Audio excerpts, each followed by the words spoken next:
In breaking news tonight at 5, right before school let out, police responded to reports of a student who was possibly armed at Rockbridge High School in Columbia. Now, officers were able to locate the student in a matter of minutes and determine there was no threat or weapon on school grounds. We just got this information into our newsroom. Right now, ABC 17 News is still working to gather some more details about how the day unfolded. ABC 17's Layla Mitchell is live here with me in studio. Layla, school officials aren't exactly saying what happened, but police saying this is the call that they responded to today. Yeah, Marissa, so we did get that more information from law enforcement, but school officials tell us by law they're not able to disclose specific details about a student. Now, the district tells us there is no longer a threat, along with police, but one parent I spoke to today told me she still has some concerns.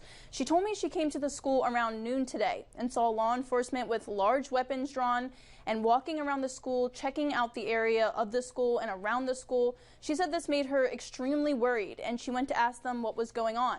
And law enforcement told her they were looking for someone and didn't know if they were at the school or in the general area. She said she ran into security that had no idea what was going on. Neither did students or teachers that she said her daughter spoke with. The school did send out a mass text and email to parents alerting them that they were not on a lockdown. But she said as a parent, she wants to know more information from the school and wishes they would be more transparent. I would like the school to be more transparent with parents and students to let them know what was going on. After what happened yesterday, so close to home, we need a better system to let us know right at the moment what's going on. Thompson told me, the students she saw were scared, crying, and panicking. And after what happened yesterday, like she said, it was so close to home and people were really shaken up. The Columbia Police Department, Boone County Sheriff's Office, the Highway Patrol, and even park rangers arrived to the school today to address the situation. And like I said, school officials say there is no threat, but they are so grateful for law enforcement's quick response.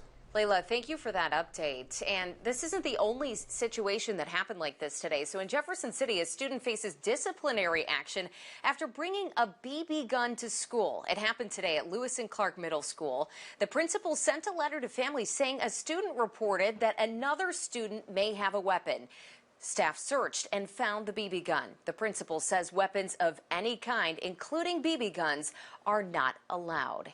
And there have been more arrests made at schools in the St. Louis area today after more reports of teenagers bringing guns onto campus. 2 students were arrested at Belleville East High School in Illinois after a gun was brought to school. And 1 student was taken into custody at Hazelwood West High School in St. Louis County, Missouri, after police say they found a handgun on the student. Investigations have been launched into both incidents.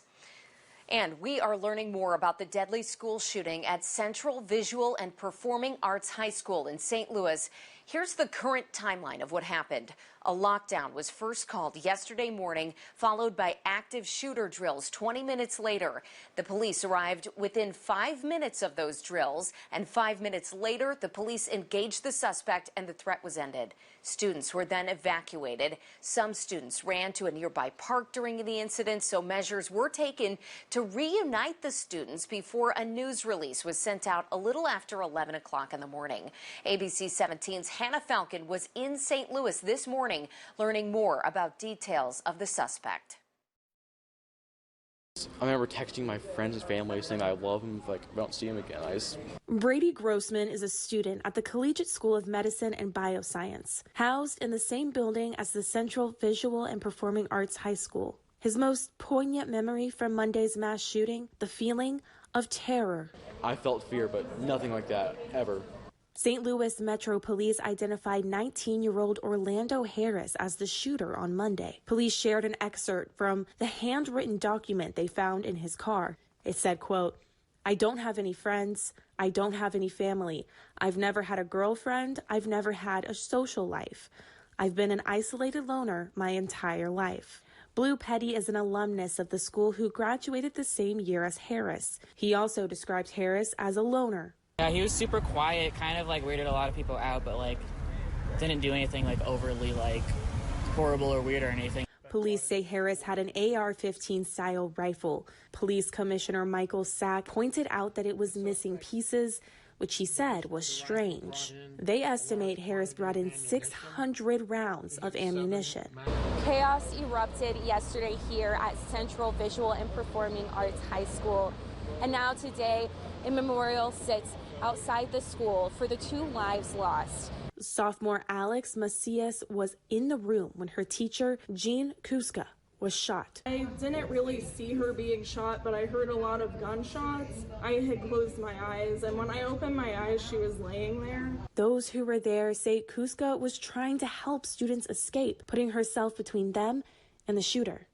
Reporting in St. Louis, I'm Hannah Falcon, ABC 17 News.